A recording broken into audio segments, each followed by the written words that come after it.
రోజు ఒక ప్రత్యేకమైనటువంటి అతిథి ఉన్నారు. ఆయనే ఓవి రమణ. ఓవి రమణ పేరు ఆంధ్రప్రదేశ్ రాజకీయాల్లో ప్రత్యేకించి రాయలసీమలో పరిచయం అవసరం లేనటువంటి వ్యక్తి. ఆయన టీటీడీ బోర్డు మెంబర్గానే మాత్రమే కాకుండా ప్రత్యేకించి ఆయన కాపు బలిజ సమాజంలో అత్యంత కీలకమైనటువంటి నాయకుడిగా కూడా ఉన్నారు. అక్కడ రాయలసీమలో బాస్ అనేటువంటి ఒక సంస్థను ఏర్పాటు చేసి ఆ సామాజిక వర్గం యొక్క అభ్యున్నతి కోసం కూడా ప్రత్యేకంగా కృషి చేస్తున్నటువంటి వ్యక్తి ఓవి రమణ గారు. నమస్కారం అండి ఓవి రమణ గారు. హలో, నమస్కారం అండి. వాయిస్ వినపడటం లేదా? ఒకసారి అది వాయిస్ వినపడటం లేదంట, టెక్నికల్ గా చూడండి. హలో హలో ఓవి రమణ గారు ఈరోజు మనతో పాటు ఉన్నారు. ఒకప్పుడు అసలు ఈ రోజున ప్రత్యేకమైనటువంటి కార్యక్రమం ఏంటంటే, ప్రధానంగా ఒకప్పుడు ఆకాశంలో ఎగిరినటువంటి ఎయిర్ కోస్టా, తర్వాత ఆర్థిక వివాదాలు, ఉండవల్లి గెస్ట్ హౌస్ పేరుతో ఉన్నటువంటి భవనం ప్రస్తుత ఆంధ్రప్రదేశ్ ముఖ్యమంత్రికి చాలా కాలంగా అధికారిక నివాసం కింద ఉండడం, ఆ నివాసం అన్ని రకాలైనటువంటి పర్యావరణ నిబంధనలన్నిటినీ కూడా ఉల్లంఘించినటువంటిదని పర్యావరణవేత్తలు చాలా మంది ఆందోళన చేశారు. కొంతమంది కోర్టుకి వెళ్ళారు. ఆ కోర్టు వివాదం కూడా ఇంకా ఆ కేసు వివాదంలోనే ఉంది. అది అలా ఉంటే తర్వాత ఈ లింగమనేని రమేష్ అనేటువంటి ఆయనకి సంబంధించినటువంటి భూముల విలువ పెంచటం కోసం ఓఆర్ఆర్కి సంబంధించినటువంటి రోడ్డుని ఆ ప్లాన్ను మార్చారు అనేటువంటిదేమో రాజకీయ పార్టీలు చేస్తున్నటువంటి ప్రధానమైనటువంటి ఆరోపణలు. మొత్తంగా చూసుకుంటే ఒక వ్యాపారవేత్త ఆర్థికంగా ఆయన దివాళా తీశారని చెప్పని ఎయిర్ కోస్టా కొంతమంది అంటుంటారు. అలాంటిదేమీ లేదు, దానికి సంబంధించినటువంటి ఇది వేరే వ్యవహారం అని చెప్పని ఆయన అంటూ ఉంటాడు.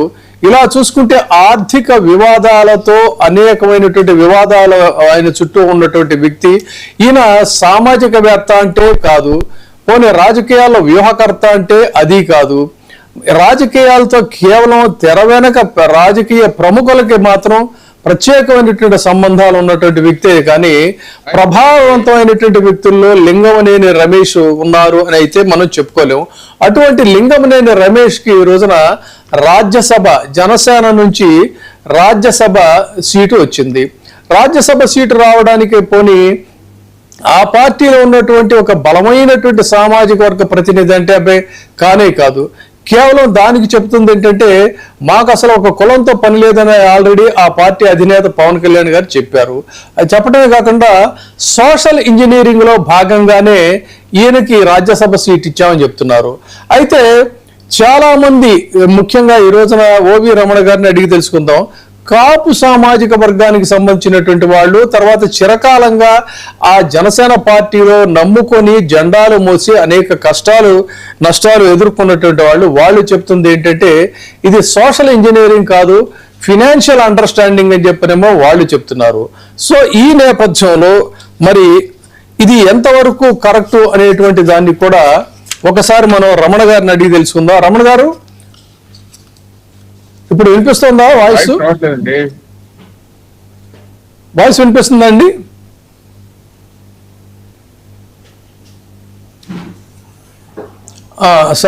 సాంకేతికంగా ఏదో ప్రాబ్లం ఉన్నట్టుంది, దాన్ని వినిపిస్తుందా అండి?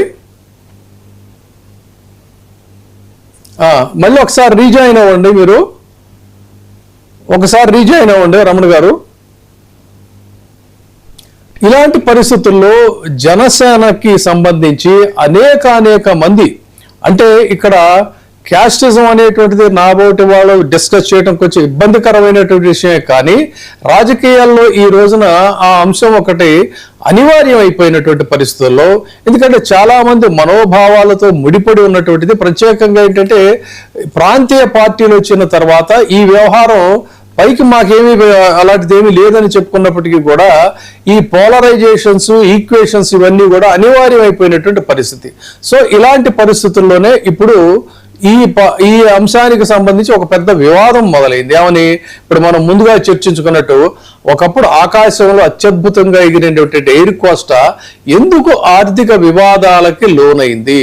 ఉండవల్లి గెస్ట్ హౌస్ ముఖ్యమంత్రి నిన్నే సైకిల్ దొక్కుతాయన పర్యావరణం గురించి మాట్లాడాడు. పర్యావరణం గురించి మాట్లాడేటువంటి ఆయన పర్యావరణానికి సంబంధించినటువంటి నిబంధనలన్నిటినీ కూడా ఉల్లంఘించినటువంటి చోట ఎందుకు ఆయన ఉండవలసినటువంటి అవసరం వచ్చింది? తర్వాత ప్రతిపక్షాలు ఆరోపిస్తున్నట్టుగా ఈ భూ వివాదాలకు సంబంధించి నిజంగా ఆ రోడ్డు మ్యాప్ మార్చారా? కృష్ణానది ఒడ్డున వివాదాస్పద గెస్ట్ హౌస్ కు సంబంధించి కేసులు కూడా పడిన తర్వాత అటువంటి దాని మీద వాళ్ళు ఏదైనా సరే ఒక ఇది రాలా. మరి ఎయిర్ కోస్టా పతనం అంటే ఇన్సాల్వెన్సీ వివాదాలు అవి ఇప్పుడు ఏ దశకు వచ్చినాయి? ఇవన్నీ కూడా దేశంలో అత్యున్నత సభ అయినటువంటి రాజ్యసభకి ఇటువంటి వ్యక్తిని, ఒక ఆర్థిక వివాదాలు ముసురుకున్నటువంటి వ్యక్తిని, ఆర్థికంగా అనేక దారుల ద్వారా శక్తిమంతుడిగా ఎదిగినటువంటి వ్యక్తిని రాజ్యసభకు ఉన్న ఒకే ఒక్క సీటు, అది కూడా అక్కడి నుంచి ఆ పార్టీ నుంచి ఆయన్ని ఈ విధంగా పంపటం అనేటువంటి దాంట్లో ఔచిత్యం ఏమిటి అనేదే ఈ రోజున డిబేటబుల్ గా ఉన్నటువంటి పరిస్థితుల్లో ఈ అంశాన్ని మనం ఈ రోజున తీసుకున్నాం. సో దీనికి సంబంధించి మరి నిర్ణయించవలసింది ప్రజలే. కాకపోతే ఏంటంటే కీప్ యువర్ మౌత్ షట్ అనో లేకపోతే కీప్ యువర్ టంగ్స్ షట్ అని చెప్పని ఒక ట్వీట్ కూడా చేశారంటే ఆ పార్టీ కార్యకర్తలకు సంబంధించి. కాకపోతే ఏంటంటే జర్నలిజంలోనే మనం ఏంటంటే ఏ ఇష్యూనైనా సరే మనం నిష్పాక్షికంగా ప్రజాభిప్రాయానికి అనుగుణంగా మనం మాట్లాడాల్సినటువంటి అవసరం ఉంది కాబట్టి మనం మాట్లాడతాం. కానీ జనసేన కార్యకర్తలను మాత్రం కీప్ యువర్ టంగ్స్ షట్ అనేటువంటిది తర్వాత పార్టీ అధినేత నిర్ణయమే అంతిమ నిర్ణయం అనేటువంటిది కూడా అన్నారు. కానీ నాకున్న చిన్నపాటి పరిజ్ఞానంలో ప్రజాస్వామ్యంలో ఏదైనా సరే ప్రజాభిప్రాయానికి అనుగుణంగా, కార్యకర్తల మనోభిప్రాయాలకు అనుగుణంగా ఎంత రీజనల్ పార్టీ అయినా సరే వాళ్ళ యొక్క మనోభావాలకు అనుగుణంగానే నిర్ణయాలు తీసుకోవాలి. కానీ నేను నిర్ణయం తీసుకుంటాను మీరు శిరసావహించండి అంటే అది డెమోక్రసీ కిందకి రాదు. మరి దీని గురించి కూడా మనం ఇప్పుడు మనతో పాటు ఉన్నటువంటి గెస్ట్తో మాట్లాడదాం. ఆయన ఇప్పుడు మీ సాంకేతికంగా అది రెక్టిఫై అయిందంటే వినిపిస్తుందంటే నా వాయిస్ రమణ గారు? ఎస్, నేను ఇప్పటి వరకు మాట్లాడింది విన్నారా మీరు? ఇప్పుడు మాట్లాడుతున్నా. ఓకే.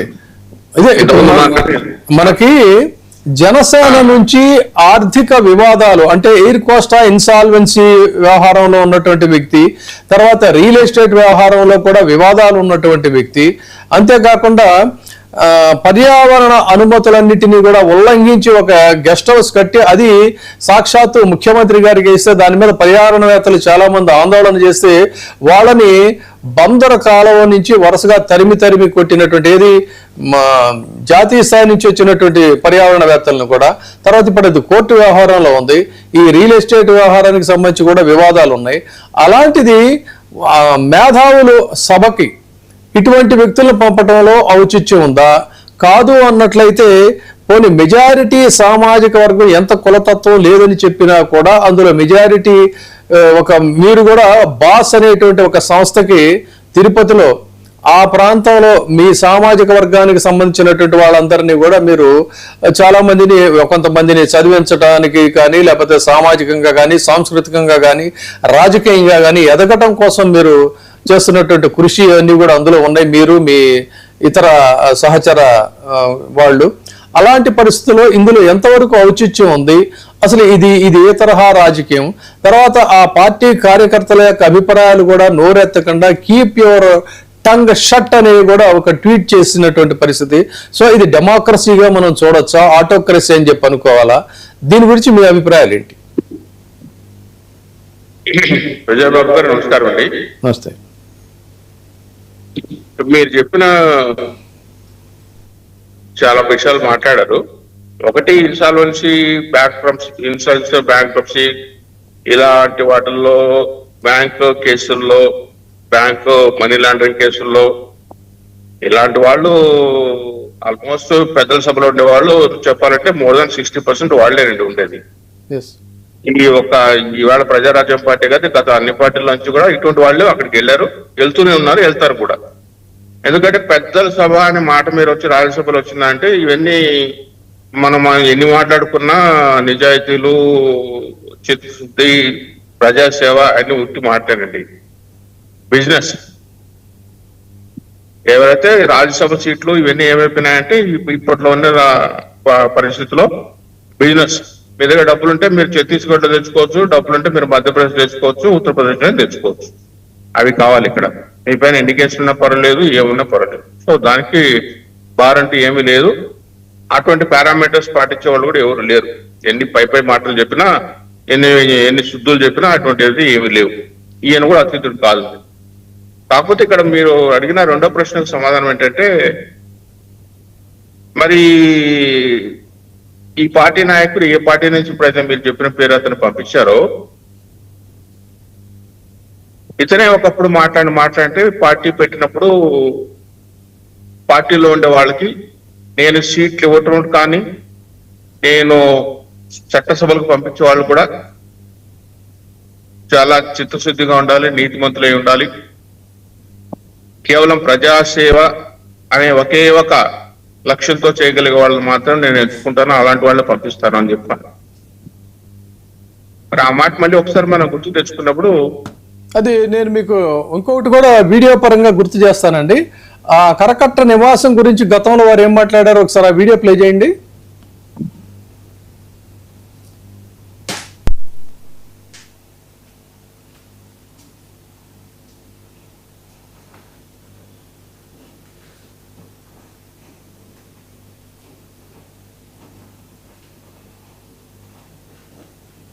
ఆయన మా వాళ్ళు ప్లే చేస్తారు. నదీ పరిరక్షణ మీద వారికి ప్రేమ లేదు, అభిమానం లేదు. ముఖ్యమంత్రి గారికి నదీ పరిరక్షణ మీద వారికి ప్రేమ లేదు, అభిమానం లేదు. ఎందుకంటే వారు అమరావతిలో వారు ఉంటున్న భవనమే పర్యావరణ పరిమితులకి లేకుండా అలాంటి బిల్డింగ్ లో ఉంటున్నారు. దీన్ని బట్టి మనకు అర్థమవుతుంది ఏంటంటే, మన నదుల మీద కానీ, మన నదీ పరివాహక ప్రాంతాల మీద కానీ ముఖ్యమంత్రి గారికి నిజంగా గౌరవం లేదనేది, ముఖ్యమంత్రి గారికి నదీ పరిరక్షణ మీద వారికి ప్రేమ లేదు, అభిమానం లేదు.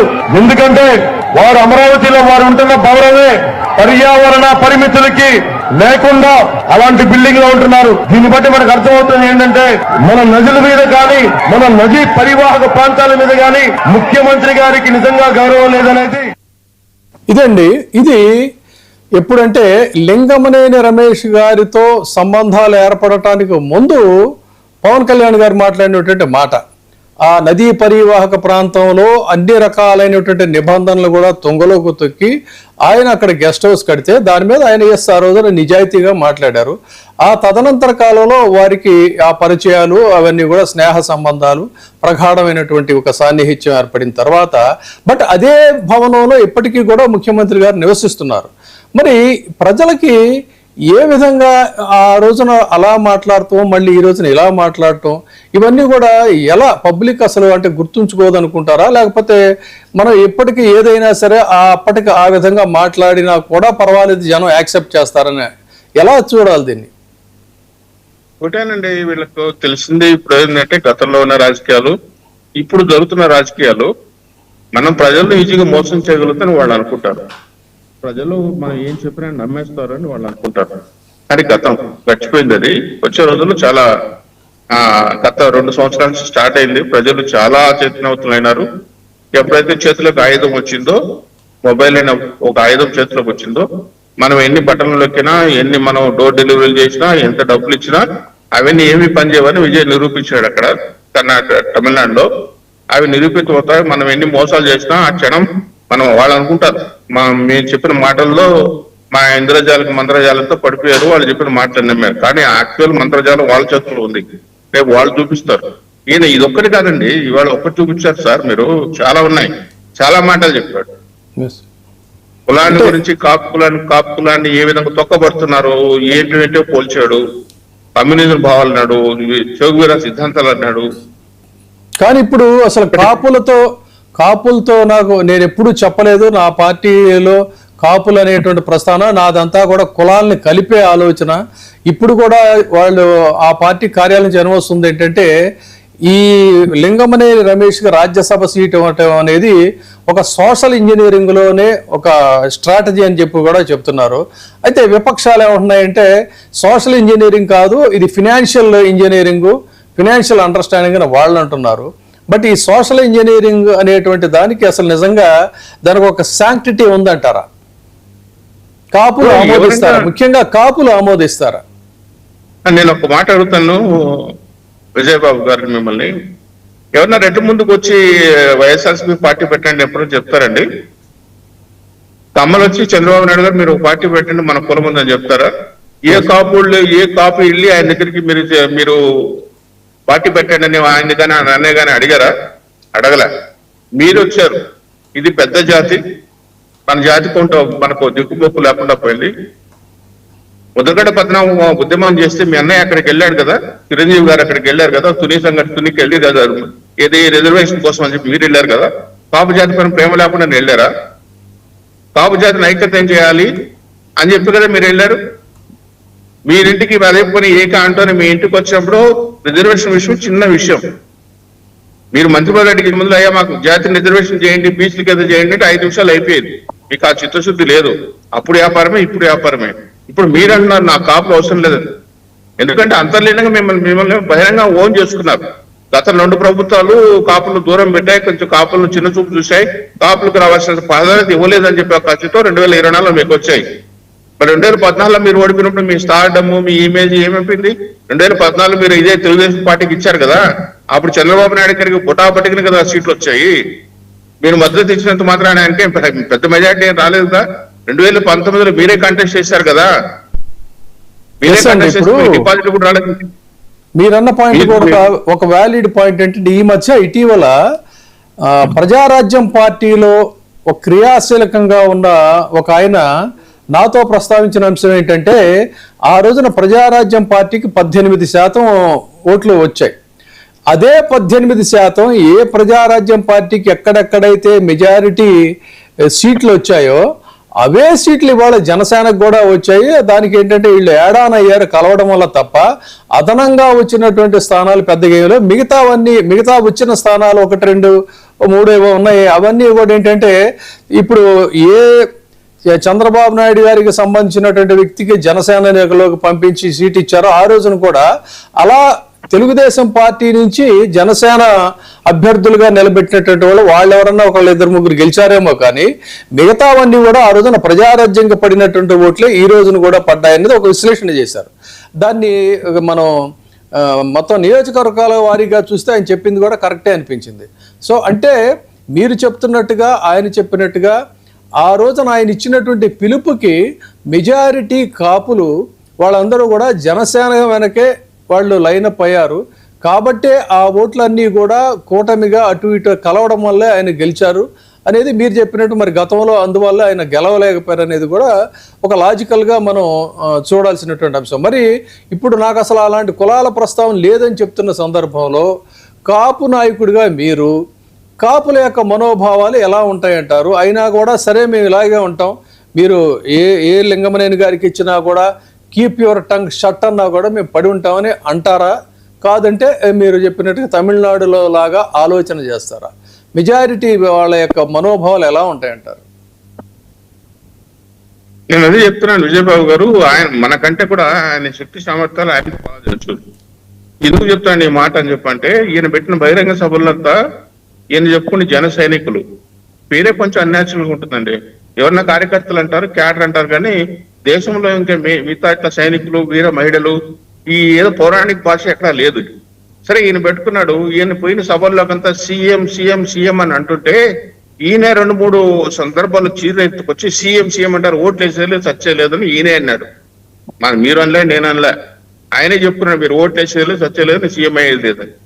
మరి ఈయన పైన ఇలాంటి అభిప్రాయం ఉన్నాడు. ఆ రోజు ఆదుకునేది కాపులు, ఈ రోజు నాకు కాపులే అవసరం లేదు, కాపు ఓట్లే అవసరం లేదు అని బహిరంగంగా చెప్తున్నాడు. సంతోషం. ఈ మాట 2024 ఎలక్షన్స్ లో చెప్పినట్టే అయ్యా నేను అందరి వాడిని కొందరి వాడిని కాదు, నా కాపులోట్లు అవసరం లేదు అని చెప్పి ఆ రోజు చెప్పినంటే ఈ పరిస్థితులు ఎట్లా ఉండేదో అది వేరే విషయం.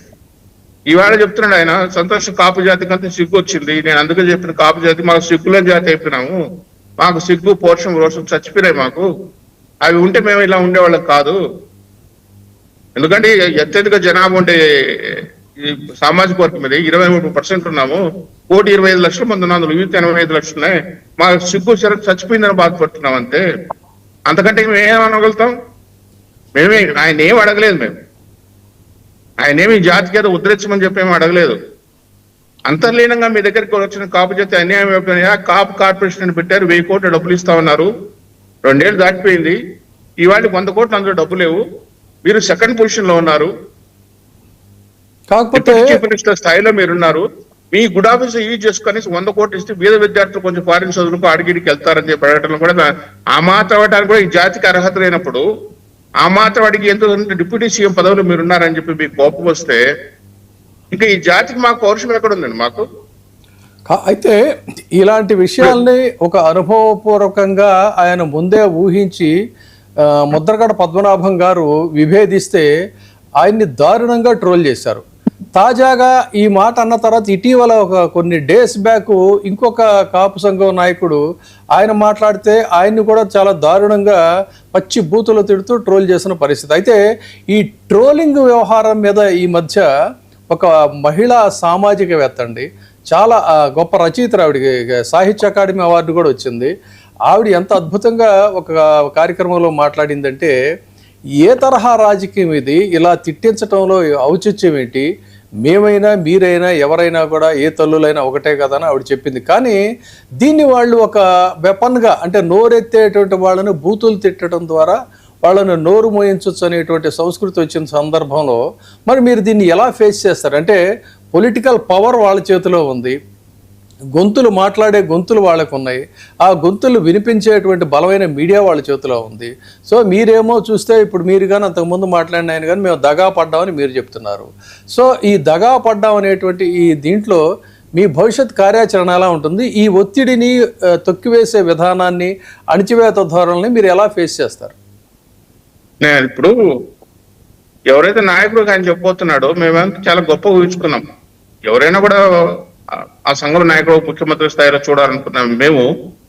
ఇప్పుడు ఆయనే కూర్చొని మా పైన ట్రోల్ చేసే వాళ్ళు కూడా చెప్తున్నాడు, మీ ఇష్టం వచ్చిన మాట్లాడండి, మీ ఇష్టం వచ్చిన భాష మాట్లాడండి, వాళ్ళ మూలాలు జరిపేస్తాం. ఏమున్నా మా మూలాలు చెప్పడానికి మీ మొహం మేము చూడలేదు, మా మొహం మీరు చూడలేదు. కులస్తులుగా మీకు అంతా గడప గడపకి వెళ్ళి అయ్యా ఈసారి మనం ఓటేస్తాము, అన్యాయం అయిపోయినాము, ఒకటి మన వాడు సీఎం అవుతాడు లేదా డిప్యూటీ సీఎం అవుతాడు, ఏదో పరిస్థితులు వస్తాం, గడప గడపకి వెళ్ళాము.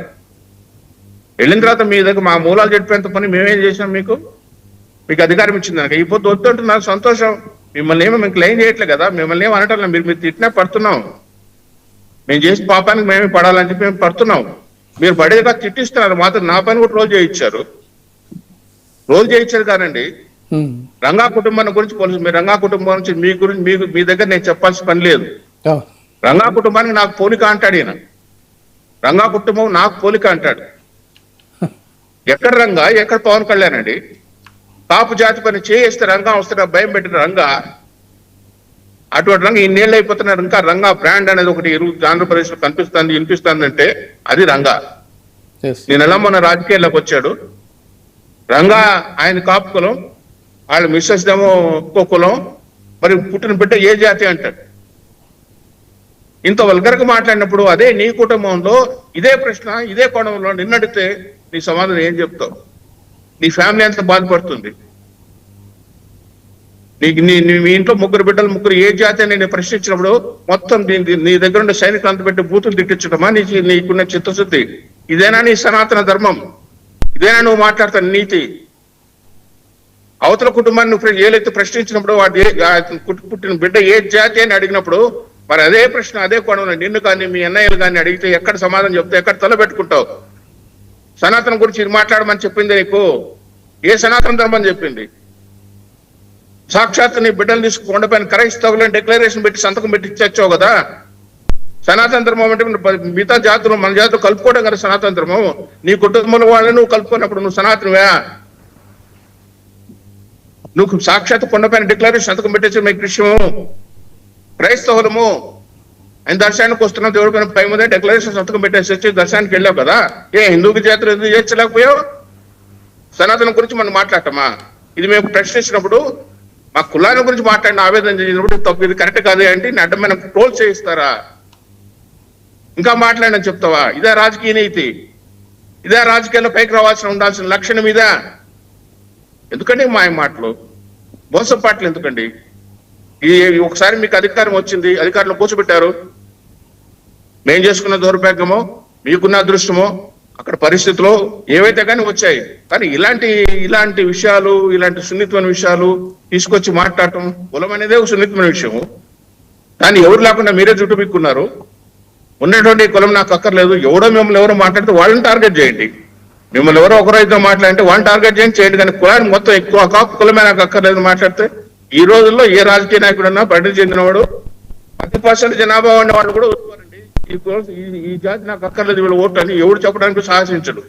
ఇంత పెద్ద కులాన్ని మీరు సాహసించారంటే, కాపు ఓట్లు అక్కర్లేదని ఒక్కరోజు మళ్ళీ అన్ని కులాలు నాకు ఓట్లు కావాలంటే ఎక్కడంటే మీకు ఏం మాట్లాడతారో, మీకు దేనిపైన మెచ్యూరిటీ ఉందో, దేనిపైన ఇమ్మెచ్యూర్నో ఏమీ అర్థం కాకుండా మీరు మాట్లాడటం. మీరు వెళ్ళి పక్కన తెలంగాణకి వెళ్ళారు, అక్కడ ఉండేంత మున్నూరు కాపులు వాళ్ళు తెలియదా మీరు ఏం మాట్లాడారో? రేపు మీరు వెళ్ళి అక్కడ ఒక వార్డు, ఒక కార్పొరేషన్ గెలుచుకోలే పరిస్థితి ఉందా మీకు? అత్యధిక స్థాయిలో మున్నూరు కాపులు ఉన్నారు కదా మీరు వెళ్ళిన ప్రాంతాల్లో తెలంగాణలో. మరి ఈ జాతి అంటే అందరికి చుట్టూ బలిజగా కాపు కానీ, ఒంటరి కానీ, తెలగ కానీ అందరికీ వస్తుంది కదా. అందరూ మనోభావాలు దెబ్బతింటాయి సార్ మీరు మాట్లాడే మాటలకి. ఒకళ్ళ గురించి మాట్లాడి మనం కూడా ఆలోచించాలి. మీ దగ్గర ఏదో మీరు జైన సైనికులు పెట్టారు కదా, మీరు వాటి ఎట్లా మీకు ఓట్లు లేరు, ఆ మాట మీరే చెప్పారు. వరకు అరవటం తప్ప మీరు ఓట్లు లేరని మీరే చెప్పారు బహిరంగ సభల్లో. మరి వీళ్ళని తిట్టించడం కోసం ఇదేం రాజకీయం అండి? ఆ పదవి, మీరున్న హోదా, ఎటువంటి హోదా, ఎటువంటి మంత్రి, ఉప ముఖ్యమంత్రిగా ఉండి ఇటువంటి చేస్తే రాష్ట్ర ఇమేజ్ ఏమవుతుంది? రాష్ట్ర పరువు కూడా మనం చూసుకోవాల్సిన బాధ్యత ఉంది కదా. మనం ఊగిపోతే లాభం లేదు కదా సార్. ఊగి మాట్లాడితే ఏం ప్రయోజనం ఉంది? అన్యాయం అయిపోతున్న జాతికి వాళ్ళకైనా కొంచెం న్యాయం చేయండి అని అడిగిన దానికే మీకు కోపం వస్తే వాళ్ళకి న్యాయంగా రావాల్సిన కాపు కార్పొరేషన్ రావాల్సిన వాళ్ళకి కొంచెం న్యాయం చేయండి. ఎవరైనా మీ దగ్గర సహాయం వస్తే మీ చేత అయితే వీలైనంత వరకు అది మీ చేతిలోని సహాయం చేయంటే మీరు అపాయింట్మెంట్ కూడా ఇకపోతే. ఇదే ఈయనప్పుడు ముద్రగడ పత్రం కూడా ఆరోజు తిట్టాం. ముద్రగడ పత్రం మంత్రి కొన్నాడు, కాపులు ప్రవేశిస్తున్నారు, మొత్తం ఆంధ్రప్రదేశ్ అంతా చేతులు ఇచ్చుకున్నాం. అదైతే ఆయనకి నిజానికి ముద్రగడ పద్మనాభం గారికి పొలిటికల్ గా కంఫర్టబుల్ జోన్ లో ఆయన ఉన్నారు. ఇప్పుడు కూడా ఏదైనా కావాలంటే కూడా ఆయనకి మంత్రి పదవులు కూడా వచ్చేవి. కానీ ఒక మెజారిటీ కమ్యూనిటీ రాజకీయంగా ఎంతసేపు కూడా అణచివేతకు గురవుతుంది. కాబట్టి వాళ్ళ కోసం అని చెప్పని ఆయన ఒక బ్రాడర్ పర్సెప్షన్ నుంచి ఒక కమ్యూనిటీ పర్సెప్షన్కి వచ్చి ఆయన చాలా మొత్తం ఆయన ఆరోగ్యం పాడు చేసుకున్నారు, ఆస్తులు కరగబెట్టుకున్నారు. ఒక రకంగా మెట్టు దిగి కమ్యూనిటీ కోసం ఆయన కృషి చేసిన సందర్భంలో మీరు అన్నట్టుగా ఏంటంటే ఆయన కోసం అని చెప్పని ఆ రోజున చిరంజీవి గారు వెళ్ళారు, దాసరి నారాయణరావు గారు వెళ్ళారు, అనేక మంది అక్కడికి. ఇప్పుడు టీడీపీలో ఉన్న కన్నా లక్ష్మీనారాయణ గారు వెళ్ళారు. ఇలా అందరూ కూడా ప్రముఖులందరూ కూడా వెళ్ళి ఆయనకు అండగా నిలబడినటువంటి పరిస్థితి ఆ రోజున. ఆ సంఘటన ఎప్పుడు జరిగింది ఏంటనేది కూడా తెలుసు. తదనంతరం అనేక కేసులు కూడా ముఖ్యంగా కాపు కమ్యూనిటీకి సంబంధించినటువంటి యువకుల మీద రైల్వే కేసులు అంటే వాళ్ళ జీవితాలు మొత్తం బదనామా అయిపోతాయండి. వాళ్ళకి మళ్ళీ భవిష్యత్తు కూడా ఉండదు, ఉద్యోగాలు రావు. అలాంటి కేసులు బనాయించారు. సో ఆ కేసులన్నింటినీ కూడా మళ్ళీ వైసీపీ అధికారంలోకి వచ్చిన తర్వాత సరే వాళ్ళు రివోక్ చేశారనుకుంటే అది వేరే సంగతి. కానీ ఆయన్ని దారుణంగా ట్రోల్ చేసి ముద్రగడ పద్మనాభం గారిని సుదీర్ఘకాలం పాటు ఆయన దీనికోసం పనిచేసిన వ్యక్తి, ఆయన్ని ట్రోల్ చేశారు. తర్వాత రంగా గారి సతీమణి ఒకవేళ కమ్మకులానికి చెందినప్పటికీ కూడా ఆమె సైతం ఒక దశలో భర్తకి తన వాయిస్ ఏదైతే అదే వాయిస్ ఆవిడ కూడా బలపరిచారు. అంతేకాకుండా ఆయన వెనక చెప్పినటువంటి మిగతా కులాల వాళ్ళు కూడా ఉండేవాళ్ళండి. చనిపోయి ఇంతకాలం అయినా కూడా చెప్పుకుంటున్నారంటే ఆయనలో ఉండేటువంటి నిబద్ధత, కమిట్మెంటే తప్ప ఆయన ఎప్పుడు కూడా వేరేగా చూడలేదు. ఇవాళ ఆయన్ని మీరు అన్నట్టుగా చేయటం కూడా చాలామంది బాధపడ్డారు, ఆయన అభిమానులు కూడా. తర్వాత ఏంటంటే ఈ మాట అసలు నాకు ఆ క్యాస్ట్ ఫీలింగే లేదు, నేను అసలు కాపులు నేను రమ్మని చెప్పి అడిగానా అని ఇలాంటివి ఏవో ఆయన మాట్లాడినప్పుడు మీ పోటీ వాళ్ళ యొక్క మనోభావాలు దెబ్బతిన్నాయి. దాని మీద ఒక ఆయన బహిరంగంగానే మీడియాకు వచ్చి మాట్లాడితే ఆయన్ని దారుణంగా విపరీతంగా నోరెత్తనే దిశలో ట్రోల్ చేశారు. బహుశా రేపు పొద్దున్న మిమ్మల్ని నన్ను కూడా ట్రోల్ చేసినా కూడా ఆశ్చర్యం లేదు. సో ఇలాంటి పరిస్థితుల్లో మీరు ఎలా దీన్ని ఫేస్ చేస్తారు?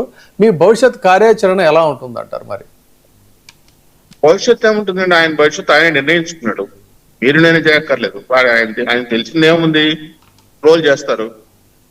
ఏదో కొన్ని ఛానళ్ళు ఉన్నాయి, సోషల్ మీడియాలో పెట్టి భయంకరంగా ట్రోల్ చేస్తారు.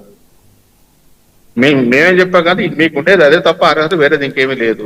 ఇప్పుడు గతంలో రాజకీయ పార్టీలు కూడా కాపులందరికీ న్యాయం చేసిందంటే పరిపూర్ణమైన న్యాయం చేయకపోయినా కొన్ని అధికారంలో కొంత మేరకు చాలా మంది నాయకులుగా ఎదిగారు, కొంత మేరకు చేయగలిగినటువంటి ఏది చేశారు.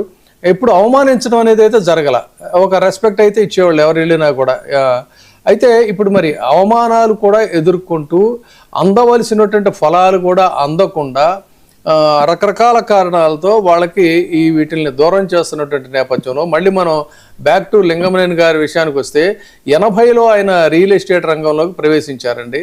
ఆ తర్వాత ఏంటంటే లింగమనేని ఎస్టేట్స్ అనేటువంటి దీన్ని పెట్టారు. తర్వాత ఎయిర్ కోస్టా అని ఆయన ఏర్పాటు చేశారు.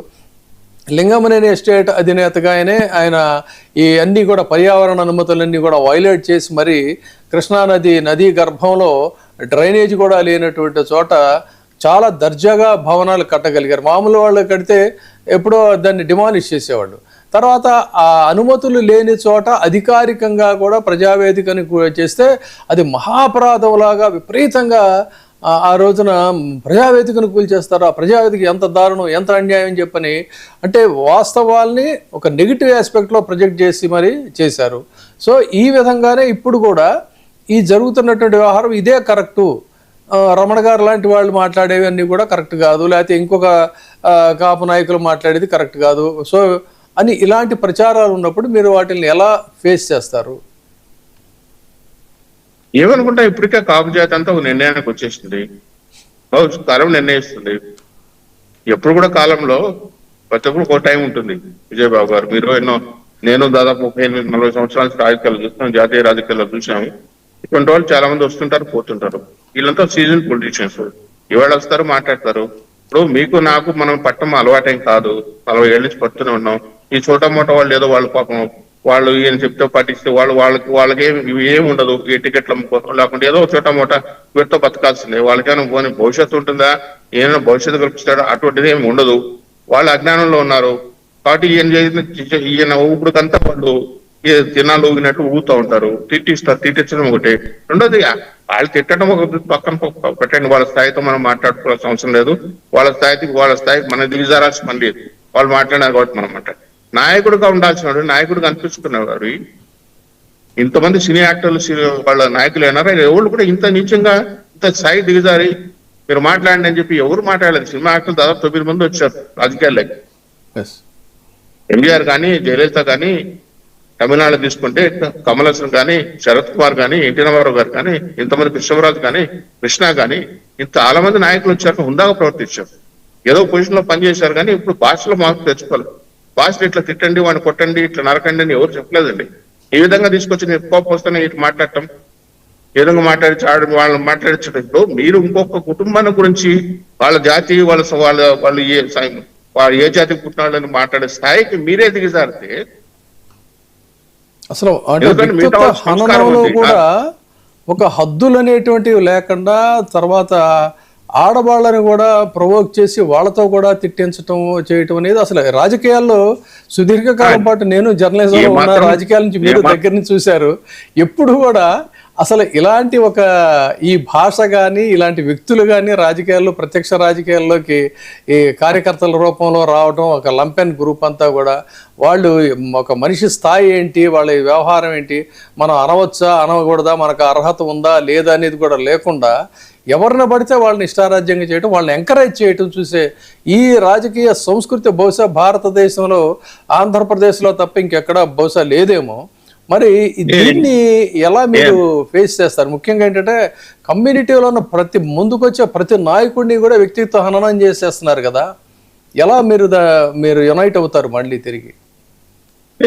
ఇప్పుడు యునైట్ కావాల్సిన ఈయన అందరిని యునైట్ చేశాడు అంతేనంటారా? ఈయన మహానుభావుడు, ఈయన అందరిని యునైట్ చేశాడు. మేము సపరేట్ గా ఎందుకంటే ఇది అన్యూనిఫైడ్ కమ్యూనిటీ పెద్దగా, ఎందుకంటే పెద్దగా సైజ్ పెద్దగా ఉన్నా మొన్న ఒక్కసారి 2024 ఎలక్షన్స్ లో ఒకసారి మొదటిసారి ఒక 35కి వచ్చారు. ఇప్పుడు ఈయన చెప్పకపోయినా అందరూ ఈయన ఫెయిల్ అవుతాడు. ఎందుకంటే ఈయన ఎంచుకున్న మార్గము, తిట్టించే విషయము, అందరూ కూడా ఎవరు మాట్లాడితే వాళ్ళ పైన తిట్టించడం అంటే. అందుకే ఈయన షేక్స్పియర్ సామెత చెప్పాడు, నీకు show me your friends, I will tell your character. అంటే నువ్వు పక్కన సైనికులందరూ చూపించి ఒకసారి నువ్వు ఎటువంటి వాడు తెలిసిపోతుంది. మనం మీరు నేను మాట్లాడక్కర్లా. ఈయన ఎంత తిట్టిస్తే అంత మంచిది, ఈయనంత ట్రోల్ చేస్తే అంత మంచిది. ఎందుకంటే ఈయన ట్రోల్ చేసేటని ఈయనకి అప్లై అవుతాయి. ఈయన జాతి గురించి మాట్లాడితే అది ఈయనకి అప్లై అవుతాయి, మతం గురించి మాట్లాడితే అది ఈయనకి అప్లై అవుతాయి, కరప్షన్ గురించి మాట్లాడితే ఈయనకు అప్లై అవుతాయి. ఇప్పుడు ఈయన మాట్లాడి మనం మాట్లాడుతున్నామండి. కొత్తగా నేనేం మాట్లాడటం లేదు. ఈయన మాట్లాడిన మాట, ఈయన ఫస్ట్ అధికారంలోకి వస్తే నేను చెప్పాను నేను ₹1 జీతం తీసుకోను, జగన్మోహన్ రెడ్డి ₹1 జీతం తీసుకున్నాను, అది కూడా తీసుకోను అని చెప్పి ఈయనే స్టేట్మెంట్ ఇచ్చాడు. ఈయన ఎవరు ఇమ్మన్నారు? ఎవరు ఇమ్మనిలే. కొద్ది రోజుల పోయిన తర్వాత ఏమన్నాడు? లేదు జీతం తీసుకోకపోతే బాధ్యత ఉండదు. ఇప్పుడు కులాల ప్రస్తావన అసలు అలా కాదు, రాజ్యసభ ఈయన అన్నమాట జీతం తీసుకోవద్దు, బాధ్యత ఉండదు కాబట్టి నేను జీతం తీసుకుంటాను. జీతం తీసుకుంటే బాధ్యత వస్తుందండి. జీతం తీసుకోకుండా పోతే బాధ్యత లేని వాళ్ళు పనిచేసి ఎన్టీ రామారావు కానీ ఎవరైనా కానీ జీతం తీసుకోకుండా పనిచేసిన వాళ్ళు బాధ్యత లేకుండా పనిచేశారా? ఇప్పుడు నువ్వు ప్రభుత్వం ద్వారా తీసుకుంటావు, నేను కోర్టు డొనేషన్ ఇచ్చిన, నేను తెలంగాణకి వెళ్ళావు, మీరు ఒక్కరే కదా డొనేషన్ ఇచ్చి ప్రతి సినిమా యాక్టర్ డబ్బులు ఇచ్చాడు. ప్రతి సినిమా యాక్టర్ తెలంగాణలో హైదరాబాద్ లో నివాసం ఉన్న ఆంధ్ర సినిమా యాక్టర్లు అందరూ ఇంటికి వెళ్ళి డబ్బులు ఇచ్చారు. సీఎం ఇంటికి వెళ్ళి ఈయన ఒక్కరిచ్చాండి, ఆయన చెప్పుకున్నాను నేను డబ్బులు ఇచ్చారు. పత్రకారు ఇచ్చిన పబ్లిసిటీ చేసుకుని ఇచ్చేది పబ్లిసిటీ చేసేది మీరు. కాపులకి ఏం ఉద్ధరించిన మాట్లాడేది మీరు. మేము కాపులం అయ్యాం, నువ్వు బాగుండు, నువ్వు ఏదైనా చేసి పెట్టి మేమేమి సహాయం మీ దగ్గరికి అడగల, మిమ్మల్ని చూడలేదు, మీతో మాట్లాడలేదు, పని కట్టుకొని ట్రోల్ చేయిస్తాను. ఇది కరెక్ట్ కాదు. ఇది రాజకీయాలకు ఇప్పుడు ఉండొచ్చు, నెక్స్ట్ రాకపోవచ్చు, భవిష్యత్తు లేకుండా ఉండొచ్చు, ఉనికి లేకుండా పోవచ్చు, ఏమైనా జరగచ్చు, కాలం నిర్ణయిస్తుంది అది. అయితే ఇది పద్ధతి కాదు, ఎంచుకున్న మార్గం కరెక్ట్ కాదు. ఇది దేశంలో చాలా మంది ఇప్పుడు ప్రాంతీయ పార్టీలో ఒక 40-50 ఉన్నాయి. 40-50లో ఎన్ని మనవాళ్ళు ఉన్నాయి ఇవాళ చెప్పండి? 40-50 ప్రాంతీయ పార్టీలు ఉండేది. రమణ గారు, రాజకీయాల్లో మీరు చాలా కాలం నుంచి ఉన్నారు. నాకు ఇంకొక ప్రశ్న కూడా వేస్తాను నేను. సరే, ఇప్పుడు మనం పబ్లిక్లో ఉన్న యొక్క ఒపీనియన్స్ ఆధారంగా మనం డిస్కస్ చేసాం. అయితే ఒక రాజకీయాల్లోకి వచ్చి ఒక స్థాయికి వచ్చినటువంటి వ్యక్తి ఇంత పెద్ద సడన్గా ఇంత స్టేట్మెంట్ ఇవ్వటంలో ఆయన ఉద్దేశం ఆయనకి తెలుసు కదా, ఇది ఇలా కనుక మాట్లాడితే డ్యామేజ్ అవుతుంది మనకని తెలిసి కూడా బహుశా ఎందుకు మాట్లాడి ఉంటారు అంటే ఆయన ఉద్దేశం మనం ఏమన్నా కూడా వీళ్ళు పడి ఉంటారులే, మన కన్సాలిడేట్ అయిపోయారు వీళ్ళంతా కూడా అనే ఒక ఆలోచన ఏదైనా అయి ఉంటుందా, లేకపోతే ఇంకేదైనా అయి ఉంటుందంటారా? ఏ ప్రాతిపదికగా ఆయన ఇంత పెద్ద బోల్డ్ స్టేట్మెంట్ ఇది ఒక రకంగా చెప్పాలంటే ఎందుకని ఉండొచ్చు? ఆయన స్వభావం అటువంటిదండి. ఎందుకంటే ఎవరు అసెస్ చేయలేని స్వభావం. మీరు మొట్టమొదటి నుంచి మీరు తీసుకొస్తే చిరంజీవి గారి అమ్మాయి ఏదో లవ్ మ్యారేజ్ పక్కకి వెళ్తే ఎందుకు రోడ్డు పైకి వచ్చాడు, పిస్టల్ తీసుకొచ్చాడు, భగవంతుని తెలియదు. ఎందుకు చెక్కు ₹1 వేసాడు, పీపీ ఫ్రంట్ ఏదో పేరు పెట్టాడు చేశాడు. ఆ కోట్ ఏమైందో తెలియదు, ఆ పీపీ ఫ్రంట్ ఏమైందో తెలియదు, ఆ గన్ ఏమైందో తెలియదు. ఈరోజు నేను అనవసరంగా రాజశేఖర్కి గన్ హ్యాండ్ ఓవర్ చేశాను, నేను యుద్ధానికి వెళ్దాం అనుకున్నాను అని చెప్పి డెక్కన్ క్రానికల్ ఆఫీస్కి ఎందుకు వాళ్ళ ఆఫీస్కి ఎందుకు వాళ్ళ పైన అప్పట్లోనే ఆఫీస్కి వెళ్ళాడు, పెద్ద ధర్నా చేశాడు, గొడవ చేయాలని ఎందుకు చేశాడో తెలియదు, ఏం ముద్రించాలని చేశాడో తెలియదు. అంటే ఆయన స్వభావం ఏంటంటే ఆయన ఏం మాట్లాడతాడో అది ఎందుకు చేస్తాడో.